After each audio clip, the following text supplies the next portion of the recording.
Шытырман және тыншылық оқиғалар, романтикалық драма және өмірден алынған оқиғалар. Бүгінгі бағдарламамыз осы жөнде болмақ. Қазақстан тарихын әлем тарихынан бөліп жаруға болмайды. Жүздеген ұсыныс пен жүздеген сұрақ. Біз олардың бір қатарына жауап беруге тырысамыз. Біздің нұсқа Reflection on History. Пастельмен жазылған өмір.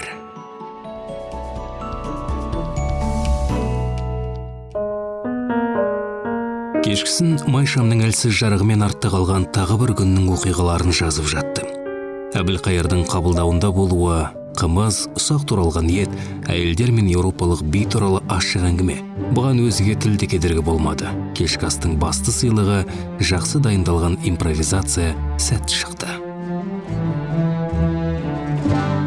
Ханның бәйбішесінің көңілін аулау үшін қалтамнан алдын ала дайындап қойған бояулар мен бір жапырақ терін алып, бос қолымның саусақтарымен ханның суретін салуды бастадым. Кішорда басшысының туыстары бейнелі жұмыстар барысында пайда болған кескіндерден көз алмай отырды. Әбілқайыр ыңғайсызданып жымиды. Өзін бір қалыпты ұстау үйреншікті болмаса керек. Кескін өте жақсы шықты. Ханым таң қалды. Ол күйеуінің келбетімен суреттегі бейненің айна қатесі шыққанын байқады. Алғаш рет суретшінің епті қолы шынайы өмірді тарихқа енгізді. Өмірдің өзін пастельмен жазды. Он ни одного народа не хвалил, поскольку был Ол ешбір халықты мақтамаған. Өзі ағылшын болғандықтан қазақтар мен орыстарды еуропалық мәдениет тұрғысынан қарады. и русским. Англияда оған қызығушылық таныта бастады. Оған қатыстының бәрін анықтап табатын шығар. Бізде Кестельдің салған суреттер бар. Оны жазған мәтіндермен салыстырыламыз. Бірінші тарау. Сіз кімсіз, Камырза? Гессен жерінің алып шаһары Франкфурт, курортты Бад Хомбург немесе Ганзейдің еркін Гамбургі. Зерттеушілер саяхатшы Германиядан келген болу керек деген ұйғарымға тоқтады. Суретші Джон Кестельдің оны Йоган Бресе Яган Кассель деп атайды. Еуропадан қазақ даласына қалай жеткен жайлы естеліктер сақталмаған. Оның әкесінің ұлты ағылшын, ал шешесі немістің қызы. Есесіне оның ғажап картиналары сақталған. Бұлар қазақ билеушілерінің көз тірісінде салынған алғашқы суреттері және күнделік. Күнделікте нақты мәліметтер көрсетілген. Жазылған жайтты Орынбор кеңсесінде сақталған есептермен салыстырғанда деректердің шынайылығы күмән келтірмейді. Барлығы да Орынбордан басталды. 1734 жыл Иван Кириллов жетекшілік еткен әскерилер мен ғалымдардан құралған топ Хиуа, Бұхара және Үндістан мен алтын басқа да бағалы шикізаттарды саудалау үшін жаңа бағыттар іздеген. В экспедиции Кириллова был художник. Кирилловтың экспедициясына Джон Кестель деген. Ол экспедиция мүшесі, қатарда қызметкер болды, суретші болды. Жол бойында көріністерді қағазға түсірді. Олардың барлығы сақталған. Он рисовал. По дороге он же зарисовки делал, и они все сохранились. Қазақ хандарын салған бірінші суретші туралы зерттеушілер мұрағаттан бір-екі жазба ғана тапқанын айтады. Ресей ғылым академиясына Кестель экспедициялық келісім бойынша бекітілген және 3 жылға. Қылғалам шебері өзі меңгерген өнерге 3 адамды баулуы тиіс тұғын. Бірақ та үнемі жол сапарға шыққандықтан Кастельдің шәкірттері сурет салу өнерін үйрене алмады деп жазылған естелікте.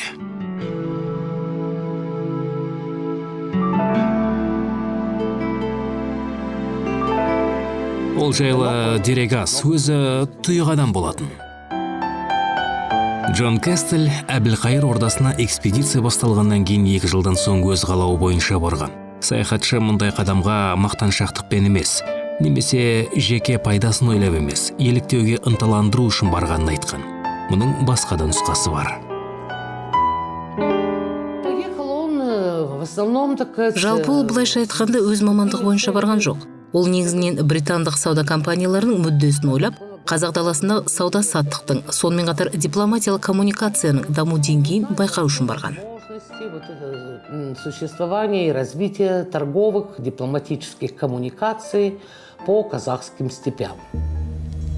18 ғасырда Еуропа жаңа аумақтарды игеруге кіріседі. Ал беймәлім Азия саудагерлерді, авантюристер мен барлаушыларды қызықтырды. В 1730 году 1730 жылы шетел капиталының бұл жаққа енетіні соншалық, Осман империясының басқару билігі жалған секілді көрініп, көлеңкелі тұстары көбейген соң, қай жерде билік бар және қай жерде жоқ екенін аңғару қиынға соғады. Такие теневые черты, и трудно было отличить, где власть и где ее нет. Екінші тарау. Ханзада мен суретші. Кестель даланы аралауда, жақынырақ танысуды армандайды, бірақ оның реті келмейді. Дегенмен, бірде сәті түседі. Орынборға ханның елшілері келіп, Ресей өкілін жіберуді сұрайды. Ал комендант белгісіз себептермен ешкімді ханға жөнелтпейді.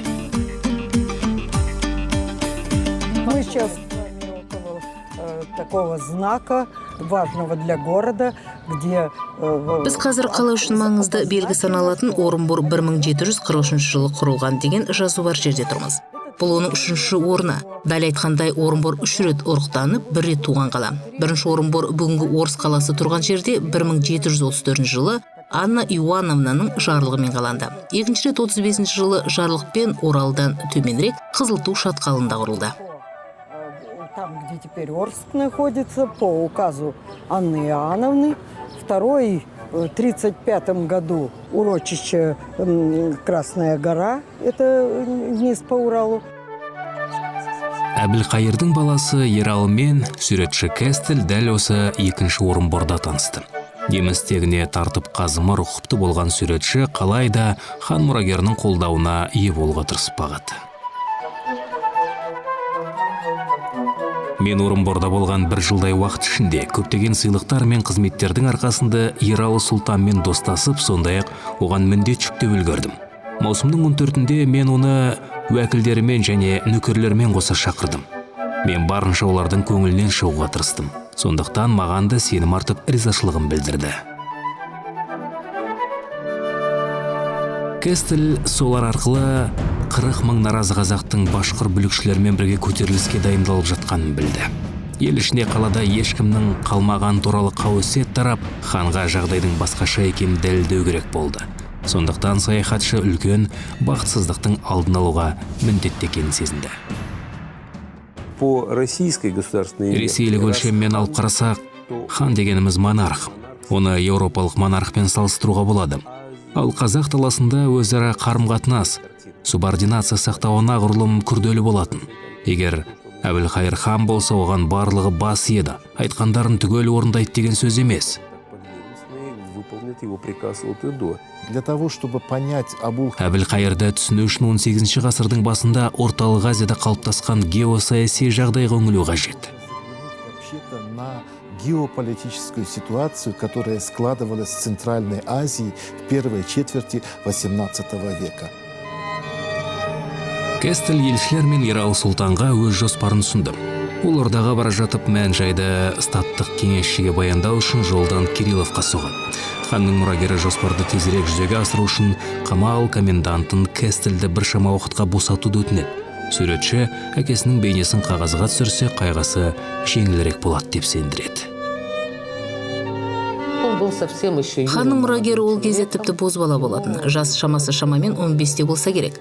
Ералы елшілікті басқарды. Негізінен ол елшілікті қағаз жүзінде ғана басқарған.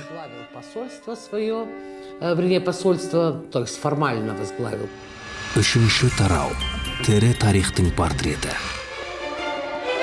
Санкт-Петербордағы мемлекеттік орыс мұражайына адамдар топ-тобымен келеді. Оның қоймасындағы көптеген картиналар қазақ тарихына қатысы бар туындылар. Ал мынау зерттеушілер үшін ең құнды дүниелердің бірі болса керек. Ералы Сұлтанның портреті. Джон Касл оны тіпті жас кезінде, ол Орынборда аманатқа қалдырылған кезінде салған. Сонымен қатар біздің қолымызда мына бір түрлі түсті портрет бар. Суретшінің хан мұрагерлерінің бірінің суретін салғанын оқымыстылар білген. Алайда бұл Кестельдің жұмысы екенін, Башқұр деген атаумен бұл жұмыс ең әйгілі мұражайлардың бірінде сақталып келгені жақында ғана белгілі болды. Сүретте бейнеленген адамның кім екенін анықтау қиын емес. Саяхатшының күнделігінде Ералының ұстазы және Күдер батырдың суреттері бар. Мы не имеем... Біздің қолымызда сол кездегі адамдардың бет бейнесі, киімдерінің ерекшелігі, өткеннен сыр шертетін өзге де жайттар туралы толығырақ мағлұмат беретін суреттер жоқтың қасы. Сондықтан Кэстл материалдарының біз үшін маңызы зор. И вот в этом отношении, конечно, материалы Кэстля имеют для нас во многом сейчас уникальное значение. Кэстл мына суретті ордаға, ханға ұсынылатын сыйлықтардың бірі ретінде алып барған. Бір топ адам Ерал мен оның кеңесшілерімен ақылдасқан соң Орынбордан бірден аттанып кетті. Саяхатшы қасына 2 тәржімашыны ғана алды. Тек неміс тілінде сөйледі, өзімен бірге заттарын тіпті азық-түлікті алмаған. Баратын жеріне тез 4-ақ күнде жетті. Қонақтардың келген туралы әңгіме ұзын құлақ арқылы бүкіл аумаққа тараған. Ол қазақтармен байланыс орнатуға мүдделі болды. Сонымен қатар Ресей құрылымдарында өз ұстанымын нығайтпақ болды. Әбілқайыр сапарлап жүрген. Суретшінің күнделігіне жүгінсек, Ресейге қарсы бірлескен іс-әрекеттерді пысықтау үшін батырлардың біріне кеткен. Әзірге мен үшін ақ кенет матадан Бұхар шатырын тіктім. Ол жерде көптеген келушіні қабылдадым. Олардың бәрі мені және үстімдегі неміс киімін көру үшін келді. Біреулері шұлығымды ұнатса, екіншілері етегіме, ондағы түймеліктерге қызыға қарадым. Үшіншілері менің қалтама қол салып кенет сағат тауып алдым. Олар мұның қандай мақұлық екенін білгісі келді. Мен мұның тірі мақұлық емес, адамдардың қолымен жасалған дүние, уақытты көрсетіп тұратын сағат екенін түсіндірдім. Олар мұны дүлей күштеп ойлап жерге тастай салды.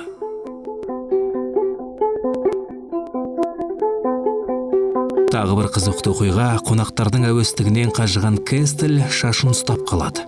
Нақтырағы шашын емес, парикті ұстайды. Сонда басындағы жасанды шашы жылжып кетіп, алдындағы адамдардың зәресін ұшырады. Кейін мұның не екенін білгенде, ауыл адамдары немістің жасанды шашын бастарына киіп көрген.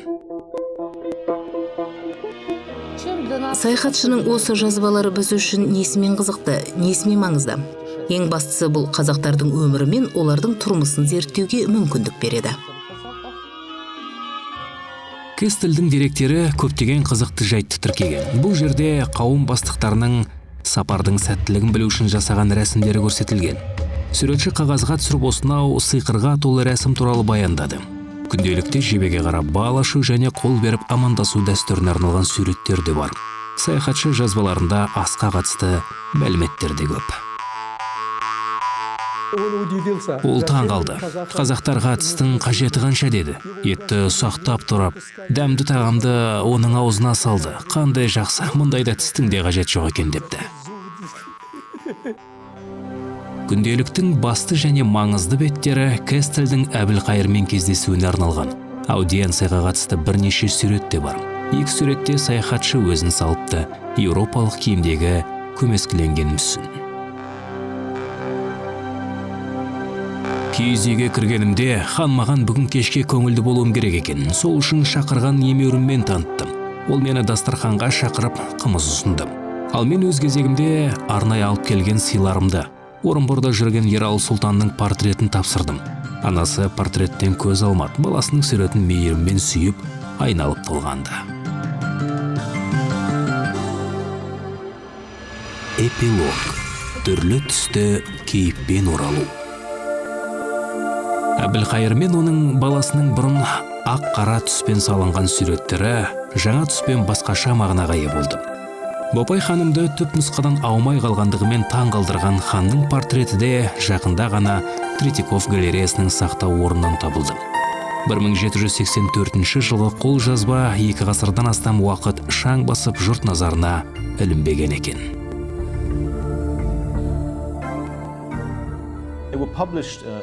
Кітап Ригада жарық көрді. Көбісі түсіне бермейтін, сирек кездесетін неміс диалектикасымен жазылған. Бұл қазақ этнографиясына қатысты қағазға ертерек түскен мәліметтер. Мұны арнайы маман жазбаған, сондықтан оған ыждағатпен қараймыз. Тарихи өлшем бойынша қол жазбаны жақында ғана 1958 жылы шығыстанушы Матвеевский зерттепті. У моего отца есть... Менің әкем Әбілқайыр ханды зерттеген, сондықтан мен Әбілқайыр хан туралы жастайымнан біліп өстім. Немножко с Абулхайром знаком. Кестель өзі жайлы ешқандай мәлімет қалдырмаса да біздің тарихымыз үшін ерен еңбек сіңірді. Тарихи тұлғаларымыздың өмірімен таныстырды. Оны пастель стилінде жазды.